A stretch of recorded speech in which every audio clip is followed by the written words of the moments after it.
The information contained herein is for educational and reference purposes only, and this video is not intended as a substitute for proper diagnosis or treatment with a qualified healthcare practitioner.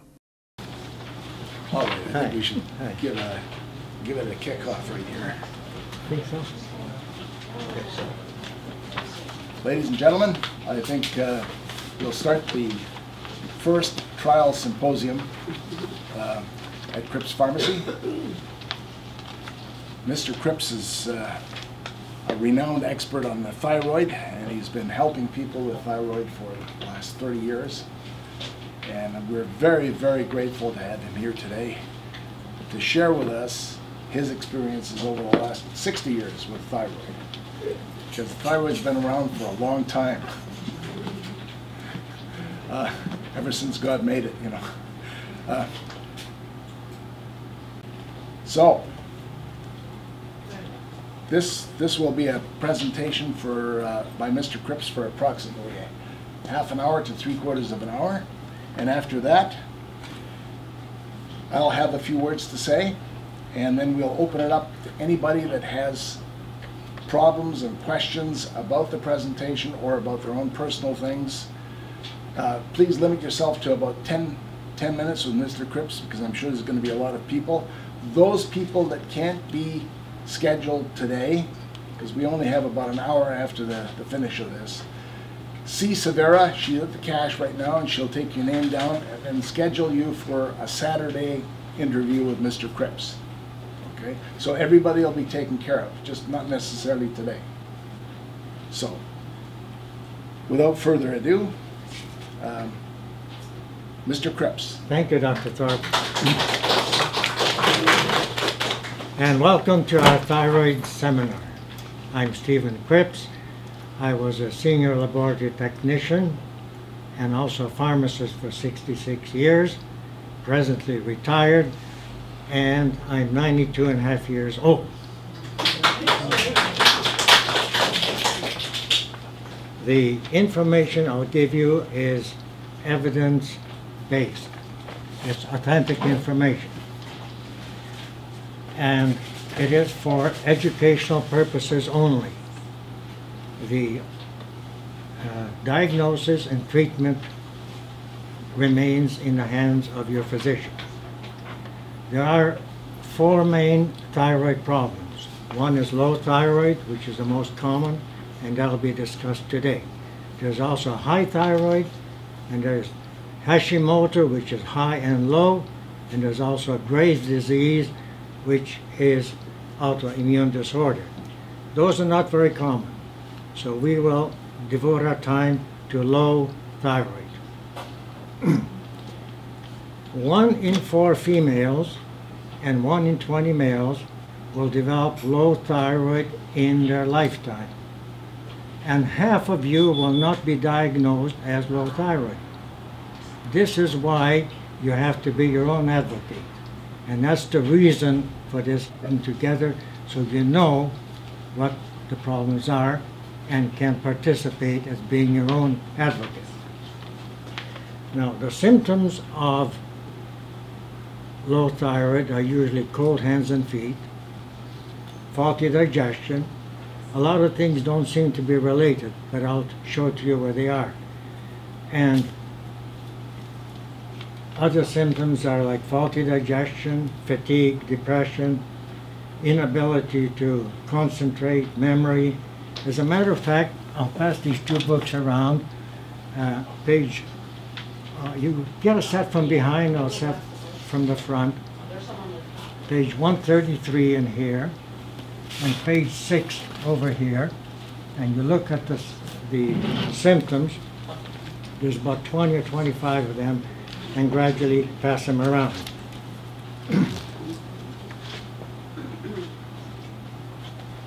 Now, to diagnose low thyroid, when you go to a physician, they usually do TSH, thyroid stimulating hormone. You get a requisition, go to your receptionist, but you do the blood work, and ask for a copy of the report to be mailed to you. then you have a base from which to work with. Now the problem with TSH, it has a wide range. It runs from 0.3 to 5.5. And you may come in within that range, have all the symptoms, but because you're within the range, you don't have a thyroid problem. Fortunately, there's another test that you can do yourself at home, and that is using a glass thermometer. 3 hours after you wake, you put under your tongue for 6 minutes. If you're menstruating, that's day 1 to day 14. Otherwise, it doesn't matter when. So 3 hours after you wake, take your temperature. It should be 37 degrees Celsius. If you have the old thermometer, it's 98.6. Does it matter if you have coffee or anything in that 3-hour period? No, it doesn't matter. Everything. But don't drink anything hot or cold. Immediately before you take your temperature. Right. Okay. Thanks. Good. Now, you're allowed 2 decimal points variability. You could be 37.2 or 36.8. That's acceptable. But if you start dropping at 36.7 and you have the symptoms, I'll start worrying about it. But if you're 36.6 or 36.5 or anything below 36.7 and you have some of the symptoms that you see in here, it is low thyroid. And then we'll take it from there. I just want to clarify that there is a difference between lab test low thyroid and the actual thyroid inefficiency. Thyroid inefficiency is something that happens as people accumulate stress continually from the time they're born. You're accumulating stress that causes a decrease in body temperature and therefore decreases the efficiency of the body biochemistry, the ability to heal, your immune system, mental performance, and all sorts of other biochemical factors slowly run downhill. This is something that's built into the human condition and all warm-blooded animals on God's earth. They all run downhill in terms of body temperature. This body temperature is much more prevalent in the general population than actual clinical lab test low thyroid.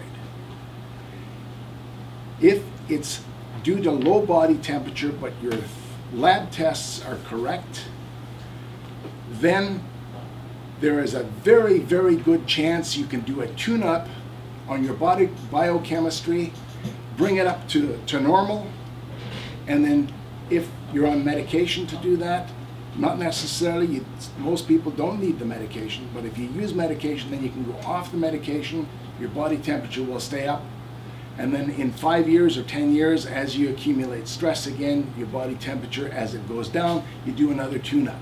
This is the only biomarker of aging that you can do a tune-up on. Carry it away. Okay. Now, if your temperature is low, there's 3 things that happen. You have low thyroid, low blood sugar, and low hydrochloric acid in your stomach. We'll deal with low blood sugar first. In the morning, your sugar level is, let's say, for example, I'll try this out. Let's say it's over here. Overnight, you had no food for 10, 12 hours, your sugar level dropped down. In the morning, if you have caffeine or maple syrup or anything on page 27, your blood sugar starts rising too rapidly, excites the insulin, and the insulin hits it, and 3, 4, or 5 hours later, you have a crash, or you feel low. Then, you have 2 choices. You have another coffee or a sweet, or the body will kick the adrenaline and up and down again. Your sugar level has to be like this, or you become a diabetic, adult onset diabetes. You exhaust your insulin, you exhaust your adrenals. So the only else thing you need to do is follow page 27 is yes, and page 26, sorry, 26 is yes, and page 27 is no. And that's in the thyroid awareness book. Yes, or you might have a sheet on that, I'm not sure. Okay, Yeah. So, all you need to add to that is 1 chromium to help stabilize the sugar level. Chromium polynicotinoate is the best one to take. So page 26, yes, page 27, no, 1 chromium. Okay. Then the next thing we will tackle is your thyroid gland. I think I can draw your thyroid gland here. Okay. Oops. Oops.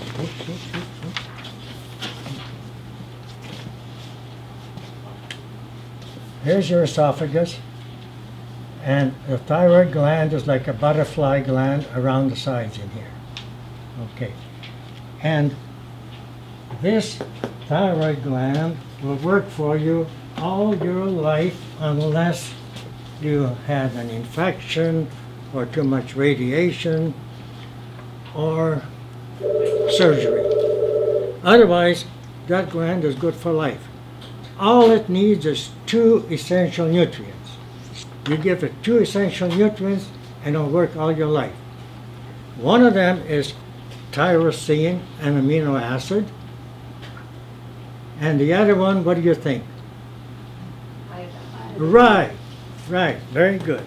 So, you need iodine here, iodine here, iodine here, and iodine here, and that's your T4 thyroid hormone.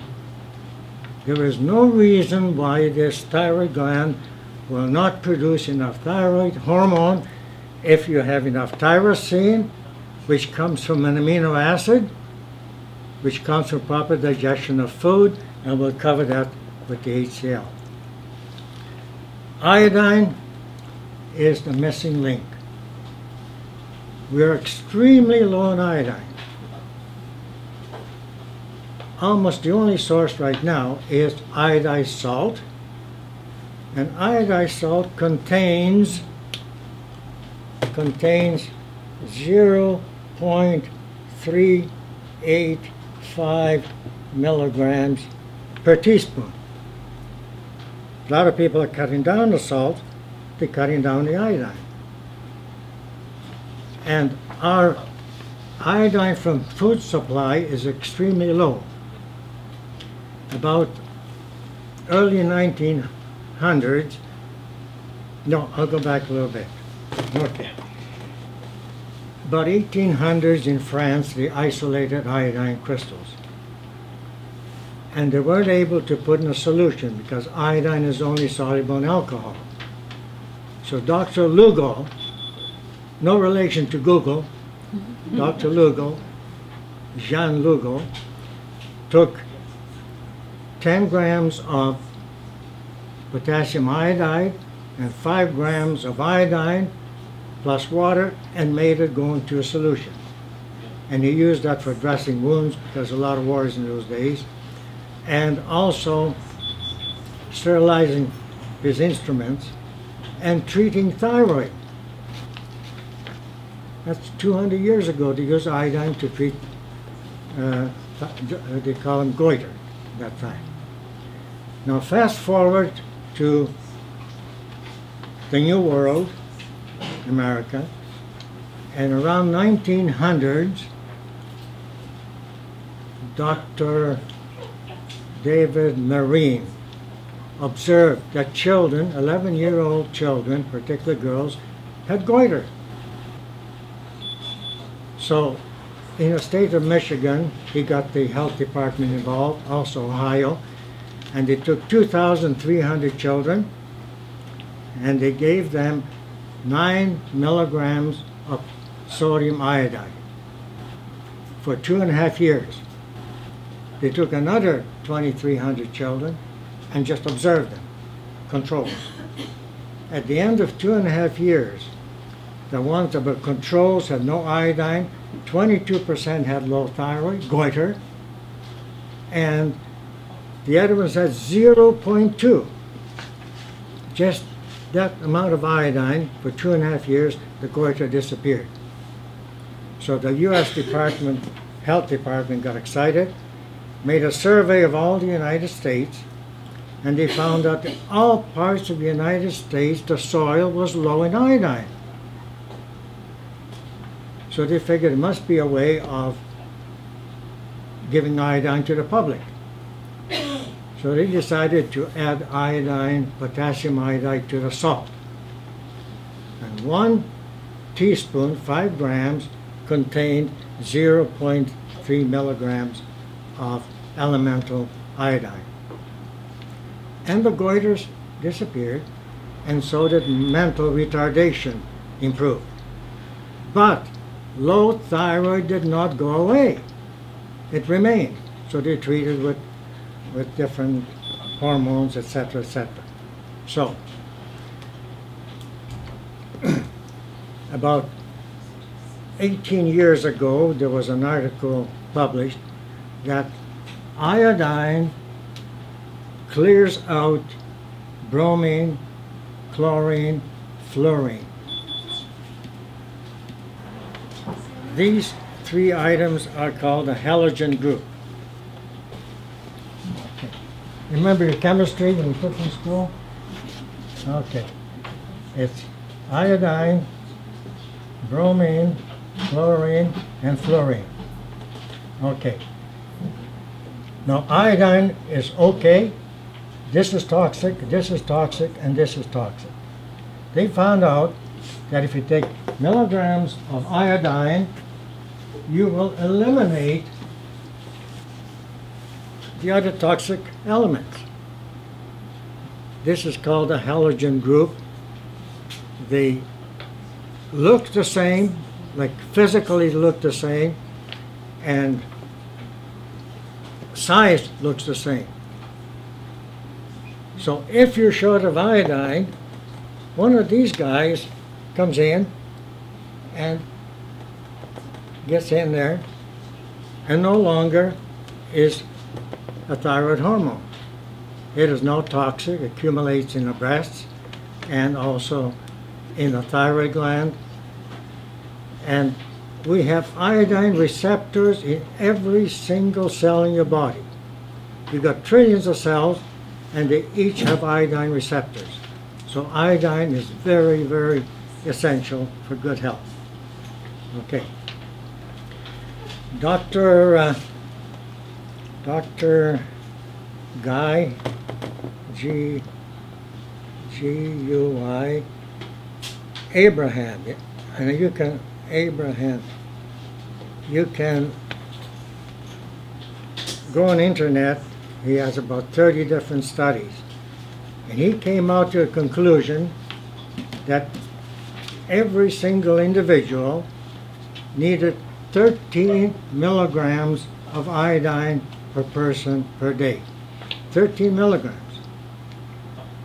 The salt contains 0.35.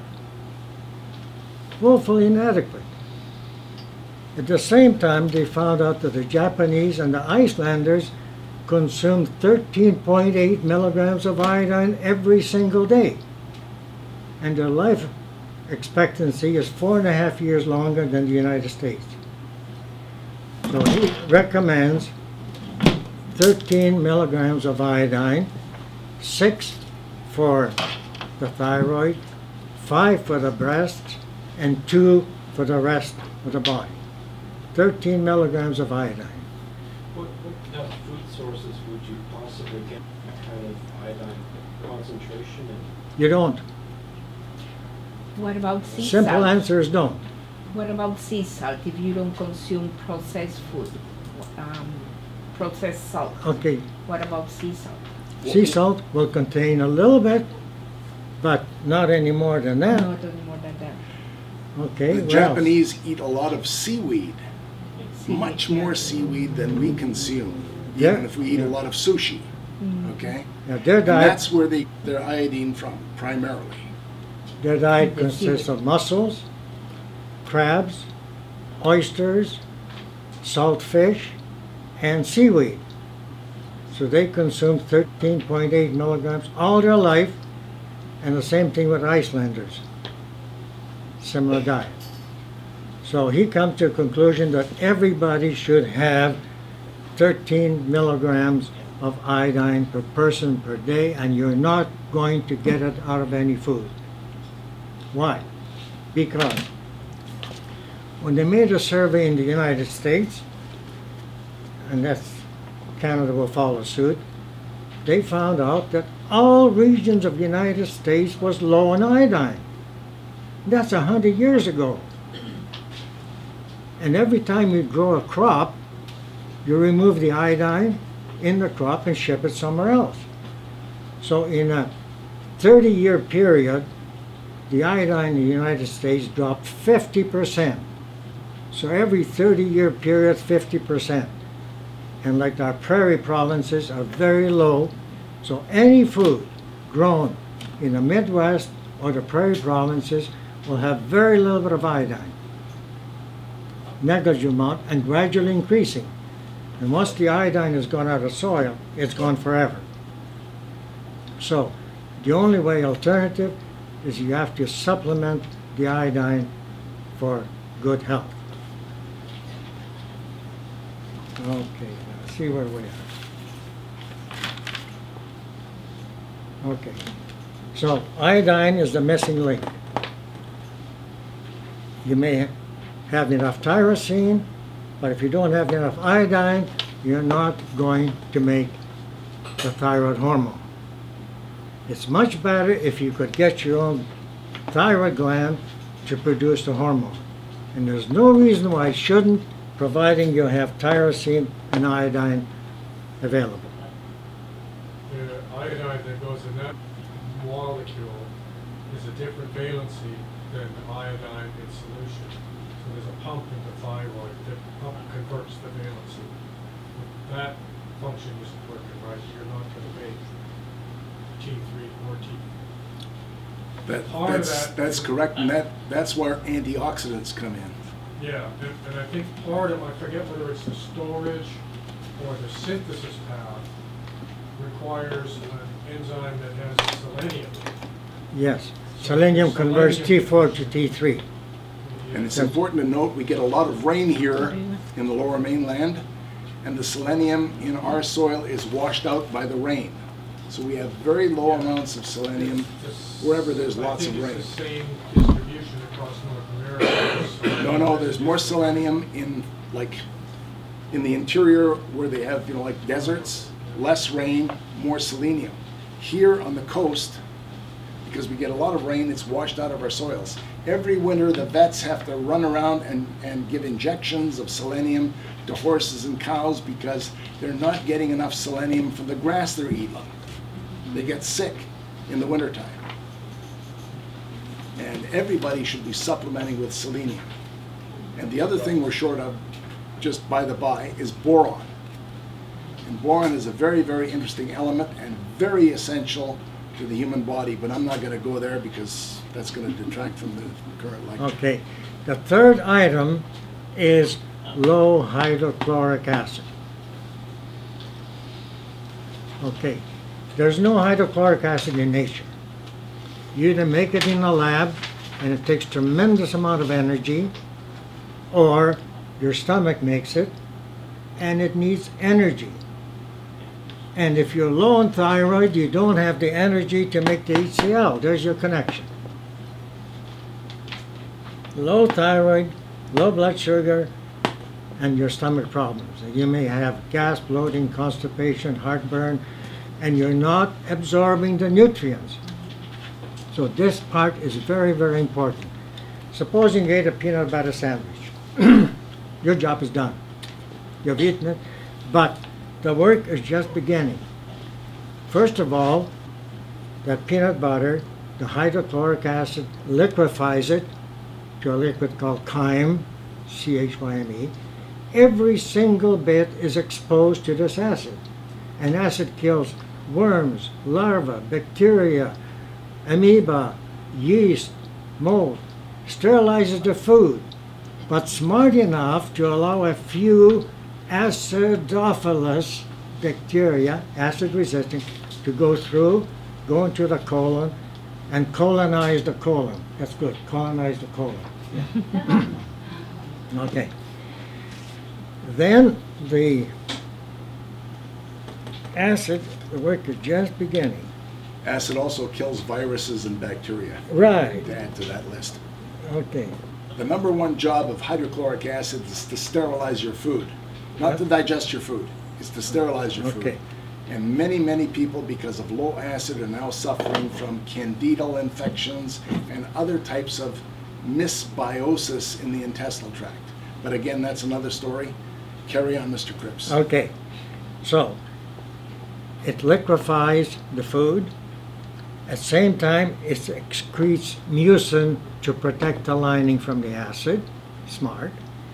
It activates the intrinsic factor, which absorbs B12, otherwise you don't absorb it. It ionizes the minerals, puts 2+ in minerals, otherwise you don't absorb them. And it contains some pepsinogen, and the acid activates it to pepsin and start breaking down the protein. But wait, that's not all, just the beginning. So when this chyme enters, a duodenum, about 9 inches connection between the stomach and the small intestines, about 20-30 feet of intestines, there is a little duct in here. It has 2 branches, and the acid triggers the release of bile salts and pancreatic enzymes. They are stored in alkaline media, but when they hit the acid, they become active. So the bile salts emulsify the fats the same way as soap does to when you're doing dishwashing to the fat. Small little molecules of fat. Then the lipase breaks down the fats to the triglycerides, at what level your body absorbs them. Then the amylase breaks down the starch from the peanut butter sandwich into glucose, at what level it's absorbed. The protease in the pancreatic enzyme breaks it down to the amino acids, including tyrosine. So if you have good digestion, you got tyrosine. If you give it iodine, you got thyroid hormone. Did I miss anything? No. Okay. Okay, let's go to the thyroid worksheet. One thing to reiterate here is that if you don't have enough hydrochloric acid, then the full spectrum of digestion, the pancreatic enzyme part of digestion of proteins, fats, oils, and carbohydrates is impeded. Low blood sugar, no energy, plus you don't absorb minerals because you need acid to solubilize minerals. Minerals are insoluble and alkaline. That's why the saliva should be alkaline. Otherwise you're dissolving your teeth. Okay? Even at that point. So, in other words, you could eat well, you could supplement, and you could be malnutrition because, got that? Can you test for low HCl? Yes, you could. There's a Heidelberg capsule, but they don't use that in here at all, that you swallow and it goes through. Another way is using a test fluid injection, alcohol and water into the stomach, taking it out, and they kind of left that behind. So then how do you know if you got low? The Tahoma Clinic in Renton, Washington does the Heidelberg test. They actually have the capsule on a string, they put it right into your stomach, and then they pull it out again. Because too many were being lost the other way. So, You And it's can't very have expensive too piece of much equipment. acid in your stomach at mealtime. You can't have too much acid in your stomach at mealtime. You can't have too much acid in your stomach at mealtime. So even if your supplement will come to right away, there's no problem. If you take extra acid and get results, fine. Okay. One more thing to add. The hydrochloric acid in your stomach is just like car battery acid. It's so strong, it'll eat your little finger off. If you stick it in car battery acid, it'll eat your finger off. That's the kind of acid that is normal in the stomach. So when I hear people saying, oh no, I have too much acid, I get heartburn. That is not mineral acid. Otherwise you'd be dead or you'd have massive scarring in your esophagus. That is a condition that occurs and it's called GERD. Heartburn is not GERD. Hydrochloric acid is 1,000 times weaker than organic acids like vinegar.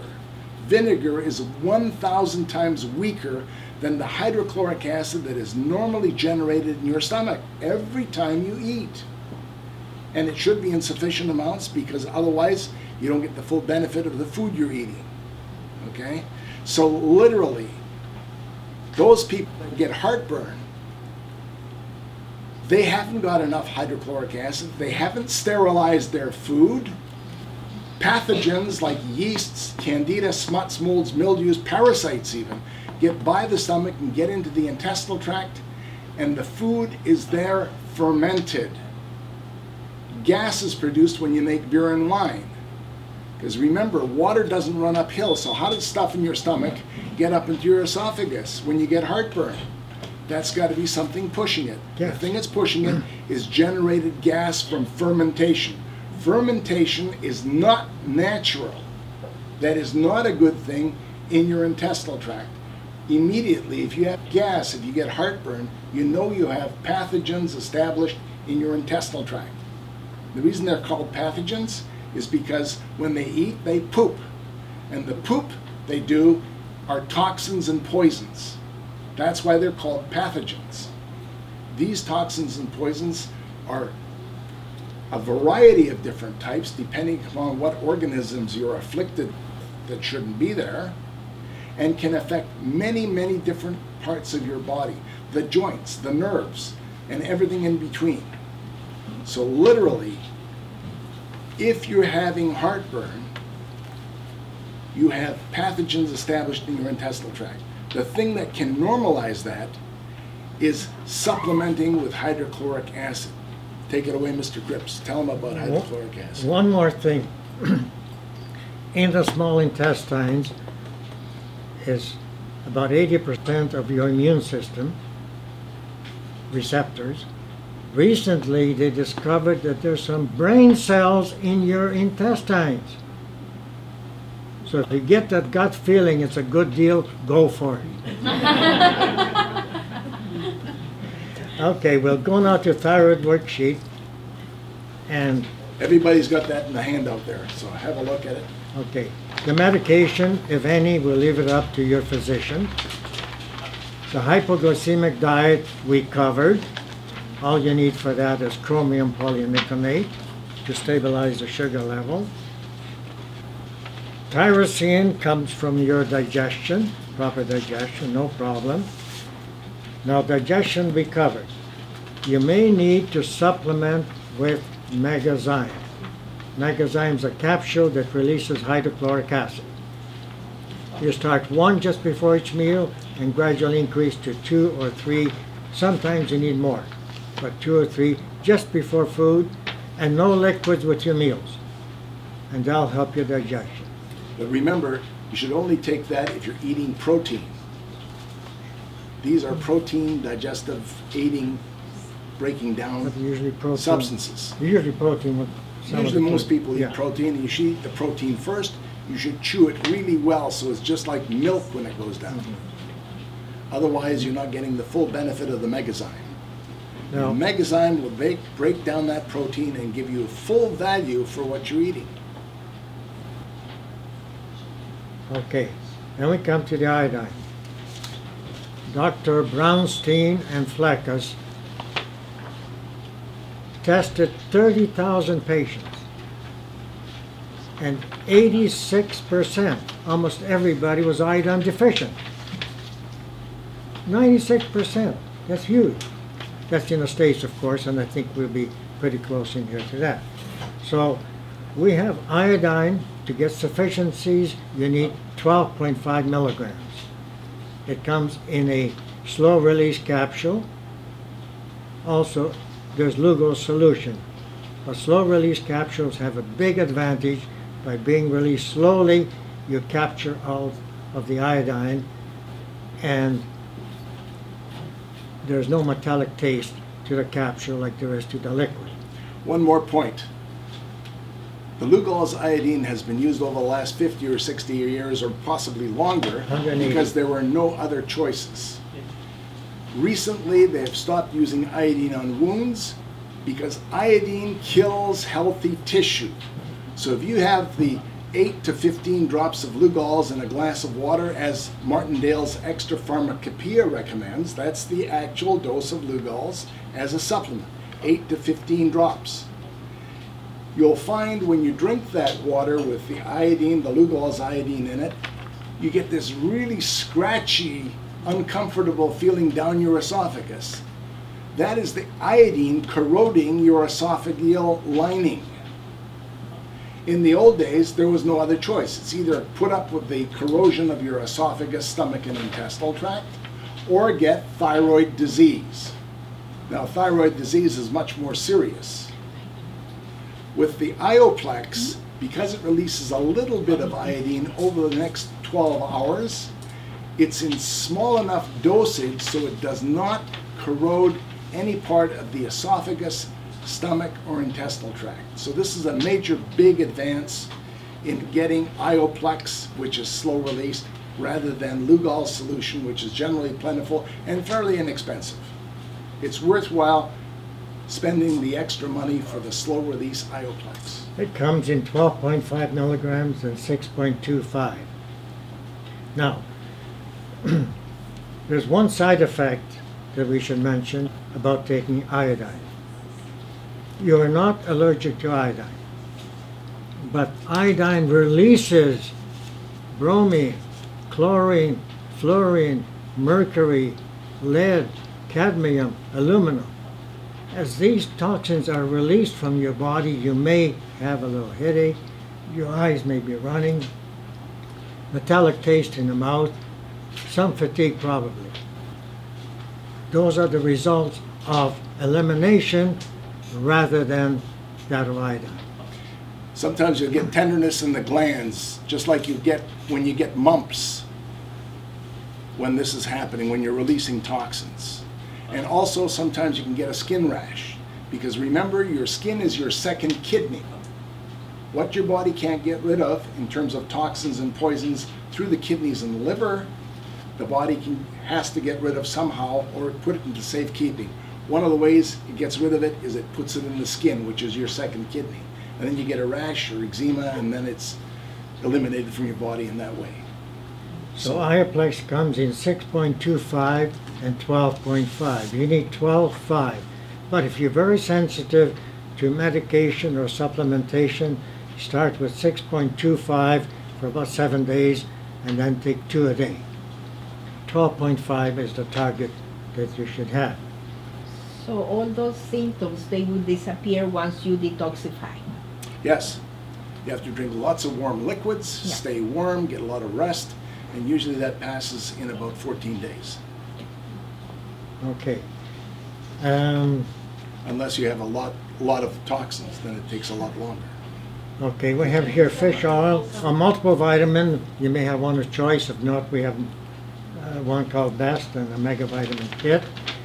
We have fish oil, which is omega-3, and it's enteric coated. You don't taste it, and you don't lose any of it. So there's a big advantage. Omega-3 has got nothing to do really with thyroid, but it's a general health. And then B12 needs to be supplemented. For the ones that are brave enough, we have B12 injections. You can give yourself 1 cc once a week for 4 weeks, and then once a month. If you're afraid of a needle, we have the sublingual capsules. You put it under your tongue, bite it, and it's absorbed through the buccal glands. Slower, but still effective.